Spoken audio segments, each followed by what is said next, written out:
अब कल एक भगत कह रहा था कि गुरुजी का आदेश आया है, क्योंकि ये लोग ऐसी भ्रमणा फैला रहे हैं। क्योंकि अब जैसे कुरुक्षेत्र में जो पुरुषोत्तम सैनी है, कल परमात्मा ने जिसके अज्ञान का पर्दाफाश करवाया था, अब वो क्या करेगा? वो केवल अपने ही उस फर्जी आश्रम की ज्यादा मार्केटिंग करेगा। उसको मुंडका से, सिंहपुरा से, जिंद भिवानी आश्रमों से कोई लेना देना नहीं है। उसने तो कुरुक्षेत्र वाले उस जमीन के टुकड़े को अपने बाप दादाओं की प्रॉपर्टी समझ लिया, अब उसी की मार्केटिंग करेगा।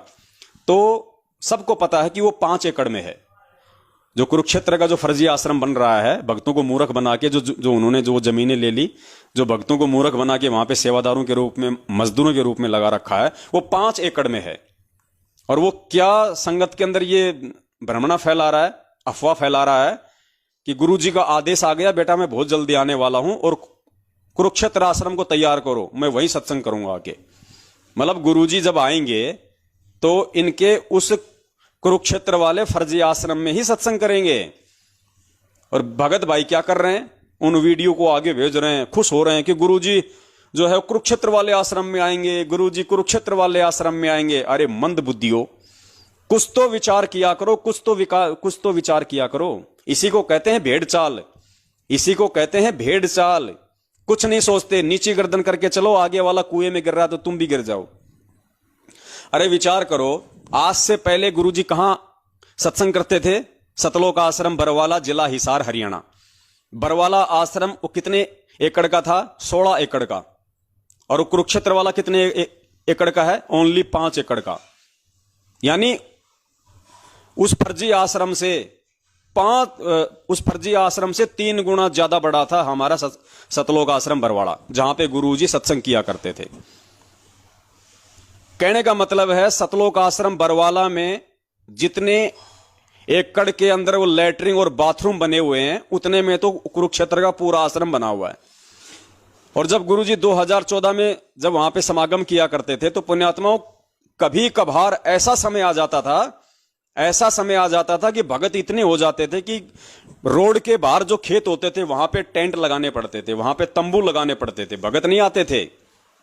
तो सोचिए, जब गुरुजी 2014 में थे, उस समय संगत का यह हाल था कि 16 एकड़ के आश्रम में भी भक्तों के बैठने की जगह थोड़ी थी। पर अब जब गुरुजी आएंगे तो पूरी दुनिया उल्टेगी, पूरी दुनिया पलटेगी।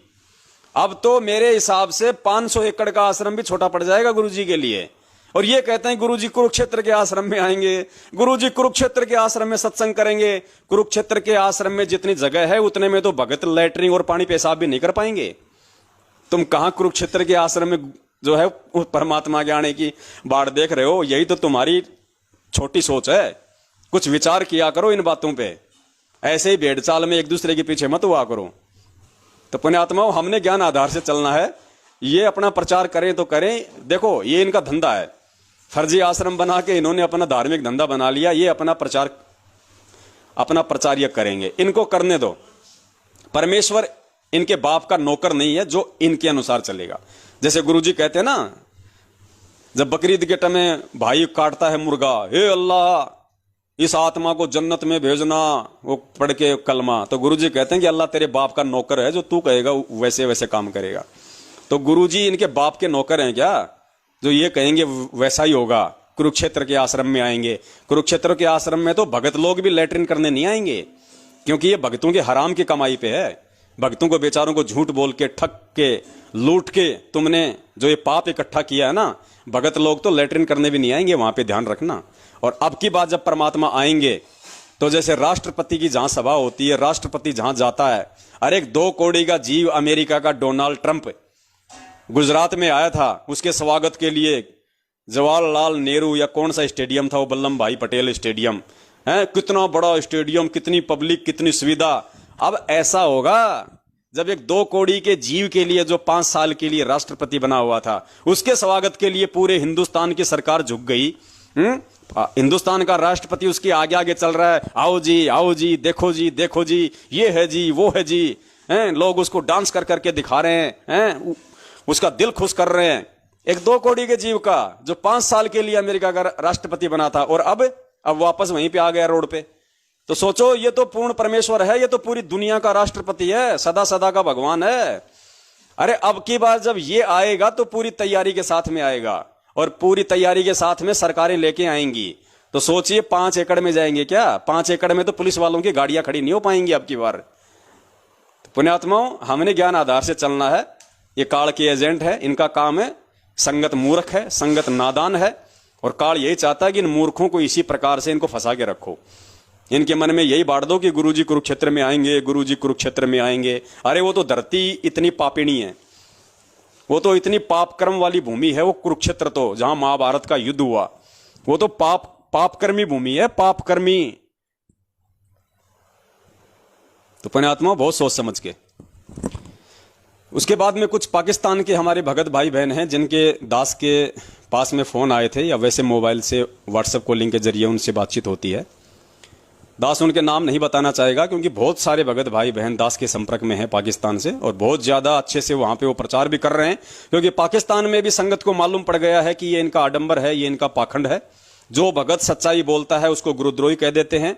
तो उन भक्तों ने बताया कि भगत जी पाकिस्तान में संगत को पूरी तरह से भ्रमित कर रखा है, और पाकिस्तान के लोग जितना यहां के आर्मी चीफ उस बाजवा से नहीं डरते जितना कि आपके नाम से डरते हैं।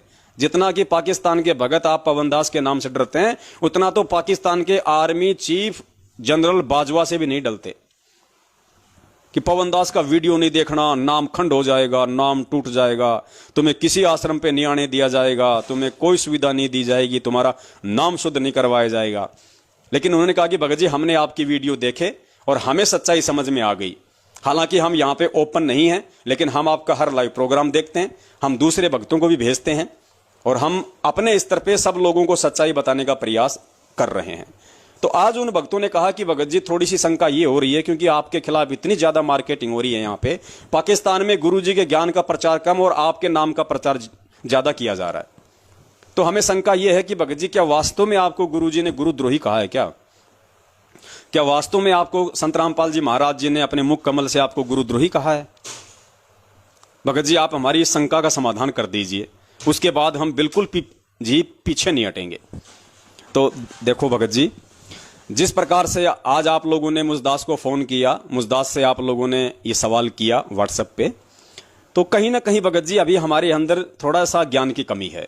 हम परमेश्वर के सत्संगों को, उनके ज्ञान को उतना आधार नहीं बना पाए हैं। वरना इतने दिनों से आप हमारे लाइव साध संगत ये प्रोग्राम सुन रहे हैं, अभी भी आप जुड़े हुए हैं, अभी भी आप लाइव प्रोग्राम देख रहे हो। अब बताओ जो गुरुद्रोही होगा, अरे गुरुद्रोही को क्या पड़ी है? उसके सिर में कोई खुजली चल रही है क्या जो संत रामपाल जी के भक्तों को समझाएगा? हैं? उसको क्या पड़ी है भगत जी? ना उसको संत रामपाल जी से मतलब होगा, ना संत रामपाल जी की संगत से मतलब होगा। बाढ़ में जाए उनकी बेटी, बाढ़ में जाए उनका परिवार, और बाढ़ में जाए उनकी संगत। गुरुद्रोही को क्या लेना देना फिर उसे? जो गुरुद्रोही हो गया, जिन्होंने संत रामपाल जी का मार्ग छोड़ दिया, जिनको उनसे कोई लेना देना नहीं है, वो क्यों अपना माथा पचाएगा 3-3, 4-4 घंटे लाइव आके?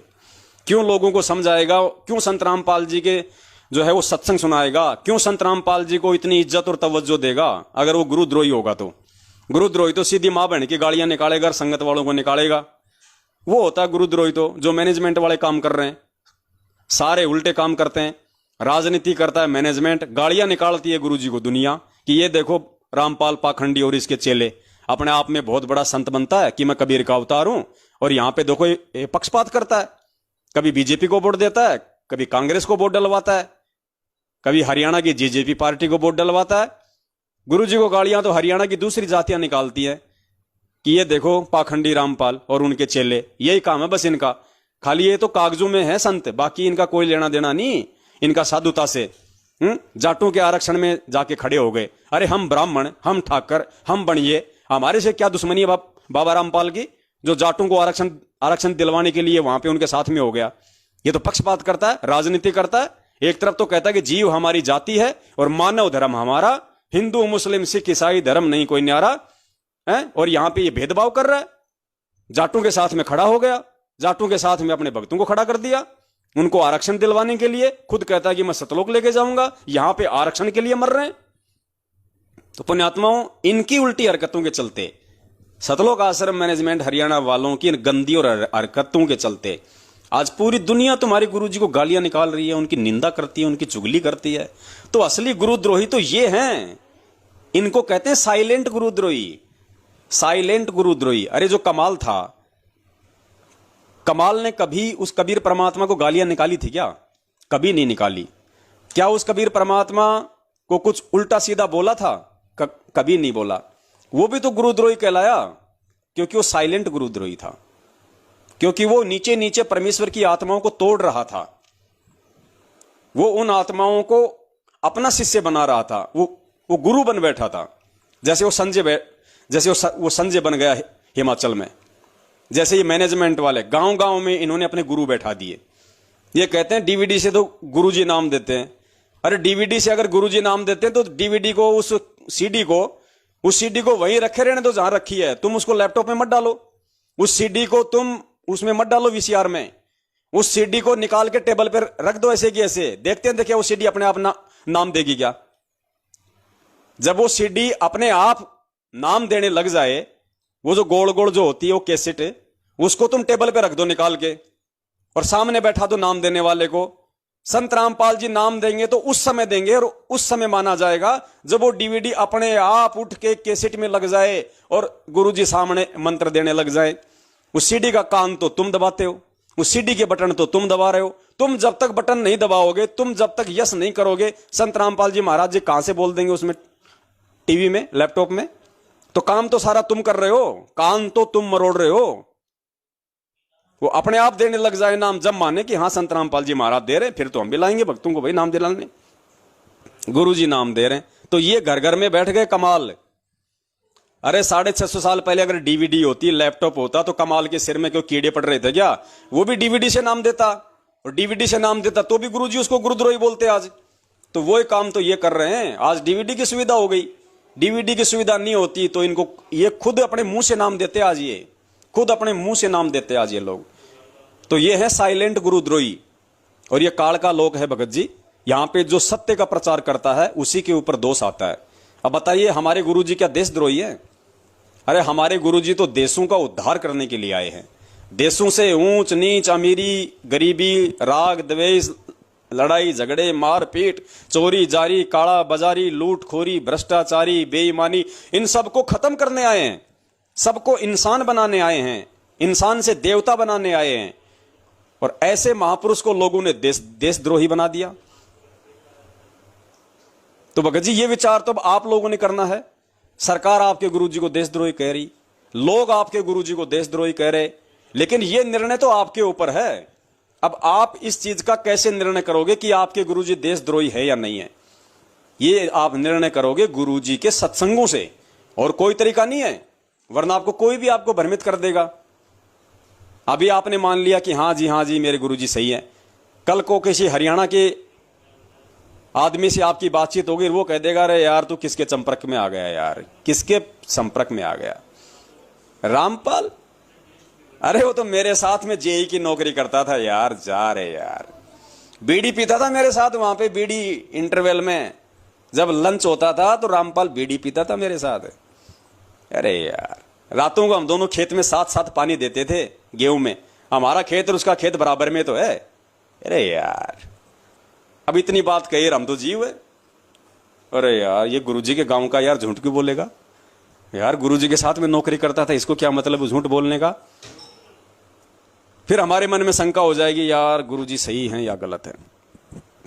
फिर कोई सत्सेवक संपर्क में आ गया, फिर आपको वो प्रमाण दिखाएगा, सारी बातें दिखाएगा, फिर आपके अंदर आएगी हिम्मत, हाँ यार मेरे गुरुजी सही है, वो आदमी झूठ बोल रहा है, मेरे गुरुजी सही है। तो गुरुजी कहते हैं कि बेटा ये ज्ञान आधार नहीं है, ये तो पैंदे की तरह गोल गोल गोल गोल घूमते रहो, कोई उधर से ठोकर मारे तो इधर आ जाओ, इधर से ठोकर मारे तो उधर चले जाओ। गुरुजी ने बताया बेटा ये ज्ञान नहीं है। गुरुजी ने हमें गीता जी अध्याय नंबर 2 श्लोक नंबर 53 का एग्जाम्पल दिया। क्यों दिए गुरुजी ने सत्संग एग्जाम्पल, क्यों समझाए गुरुजी ने? रातों को 2-2 बजे जाग के गुरुजी अपनी नींद खराब करके हमें सत्संग सुनाते थे। कौन से दिन के लिए? आज के लिए। परमेश्वर अंतर्यामी थे, उनको पता था कि काल ऐसी परिस्थितियां पैदा करेगा, और उन परिस्थितियों में ही मैं अपने बच्चों के ज्ञान को निखारूंगा। मैं मेरे बच्चों के ज्ञान की परीक्षा लूंगा कि मेरे बच्चे मुझे कितना पहचान पाए, मुझे कितना समझ पाए, मेरे ज्ञान पे वो कितने दृढ़ हैं। इसकी पहचान दुख में होती है, संकट में होती है, परेशानियों में होती है, धर्म संकट की स्थिति में होती है। तो आज गुरुजी हमारी वो परीक्षा ले रहे हैं कि हम कितना अपने गुरुदेव को पहचान पाए, कितना गुरुदेव के ज्ञान को आधार बना पाए। इसीलिए हमें पूज्य गुरुदेव जी ने गीता जी अध्याय नंबर 2 श्लोक नंबर 53 को बड़े विस्तार से समझाया था। ये गुरु जी का सत्संग सुनो और फिर विचार करना कि आज हमें क्या करना चाहिए, आज हमने किस चीज को आधार बनाना चाहिए। गुरु जी ने कहा कि काल भगवान ने अर्जुन को कहा कि अर्जुन, तरह तरह के वचन सुनकर जब तक तेरी आत्मा और तेरा मन ये भ्रमित होता रहेगा कि क्या सही है क्या गलत है, उसने कहा मैंने मान लिया, उसने कहा मुझे उसकी बात अच्छी लगी है सही है, फिर किसी दूसरे ने कह दिया नहीं गलत है तो गलत है, तो कहा कि जब तक ये तरह तरह के भ्रमित वचन सुनकर तेरी बुद्धि एक जगह पे स्थिर नहीं होगी, जब तक तू एक जगह पे नहीं टिक जाएगा ये दृढ़ निश्चय करके कि हां ये सही है, तब तक तो गुरुजी कहते हैं कि तू योग को भी प्राप्त नहीं हुआ, अर्थात तू एक भगत भी नहीं बना। जब तक तू तरह तरह के भ्रमित वचन सुनकर एक जगह पे स्थिर नहीं हो जाएगा, तब तक तो तू भगत की श्रेणी में भी नहीं है। आगे की बात तो छोड़ दे। फिर गुरुजी ने कितना अच्छा एग्जाम्पल दिया। गुरुजी ने कहा कि जैसे कोई व्यक्ति है, उसको कहीं जाना है और वो रास्ते में उसको कोई टोक दे कि भाई तेरी तो ये दिशा गलत है, तू तो दिल्ली जा रहा है ना, तो दिल्ली का रास्ता तो इस तरफ है, तू इधर जा रहा है, तो वो भ्रमित हो जाएगा कि यार कहीं सही तो नहीं बोल रहा। तो अब उसको मापने का मेजरमेंट क्या है कि मैं सही हूं या मैं गलत हूं, मेरी दिशा सही है या गलत है, मैं सही हूं या फिर ये आदमी सही बोल रहा है। तो गुरुजी ने बताया कि उसका मेजरमेंट है मैप, मानचित्र। मानचित्र ही निर्णय कर सकता है कि तू सही जा रहा है या वो तुझे सही रास्ता बता रहा है। तो वो व्यक्ति तुझे मानचित्र दिखा के ये दिखा दे कि देख फिलहाल तू यहां खड़ा है और देख ये दिल्ली इस तरफ है और तू जा रहा है, वो जा रहा है तू बंबई की तरफ, तो फिर आदमी को विश्वास करना चाहिए कि हां भाई बात सही है और मुझे सही चलना है। और वरना तू जा रहा है ऐसे ही, सामने से कोई आया उसने कहा अरे कहां जा रहा है, जयपुर, अरे तू बावड़े इधर क्यों जा रहा है, जयपुर तो इधर है, मूर्ख है क्या। तो फिर हम क्या करेंगे, हम उस तरफ बोलेंगे। थोड़े 2-4-5 किलोमीटर गए, फिर कोई आया, बोल राम राम भाई जी राम राम, कहां जा रहे हो, जयपुर जा रहा हूं। जयपुर, अरे तो इधर क्या टिंडे लेने जा रहा है, जयपुर तो उधर है पीछे है, पीछे नहीं यार उसने तो कहा था कि इधर है, अरे बावड़े उधर है, मैं रात दिन जाता हूं सब्जी लेके आता हूं वहां पे मंडी से जयपुर से। तो वो सोचेगा यार सही है, कहीं ऐसा है ना इधर हो, फिर वो उधर हो लेगा, फिर कोई तीसरा मिल जाएगा। तो गुरुजी कहते हैं कि वो गेंद की तरह गोल गोल घूमता रह जाएगा, क्योंकि उसको दृढ़ निश्चय नहीं है, ना वो सोच समझ के चला है कि मुझे जहां जाना है उसका रास्ता क्या है। तो गुरुजी ने बताया कि उसकी उस भ्रमणा को कौन ठीक कर सकता है, मानचित्र, मैप। अब कोई व्यक्ति उसको मानचित्र दिखा दे कि तू देख यहां खड़ा है और जयपुर इस तरफ है, अब चाहे तुझे कोई कुछ कहे, उसके बाद वो व्यक्ति किसी की बात नहीं सुनेगा, क्योंकि उसने मानचित्र को अपनी आंखों से देख लिया। तो गुरुजी ने इस चीज को हमारे को बताया कि बल्कि भक्ति मार्ग में हमारा मानचित्र है ये सदग्रंथ, ये वेद, कुरान, पुराण, कबीर सागर, गरीबदास जी महाराज जी का ग्रंथ है, ये है हमारे मानचित्र। और ये मानचित्र इस भक्ति के विषय में क्या बता रहे हैं, कौन भगवान है, क्या भक्ति है। जब तक हम इनसे परिचित नहीं होंगे तब तक हम भक्ति विधि पे सही तरीके से नहीं टिक सकते, हमें कोई भी हमारे को भ्रमित कर देगा। तो पुण्यात्माओं, ये जो गुरुजी का जो सत्संग है जो अभी आप सुनोगे, ये गुरुजी का सत्संग वर्तमान में आप और हम आत्माओं के लिए है कि पवन दास गुरुद्रोही है या पवन दास गुरुमुखी है। इस बात का फैसला मैं पवन दास आपको नहीं बताऊंगा, मैं तो बता ही रहा हूं। अगर आपको समझना होता तो इस बात का फैसला अब आपने स्वयं पूज्य गुरुदेव जी के सत्संगों से करना पड़ेगा।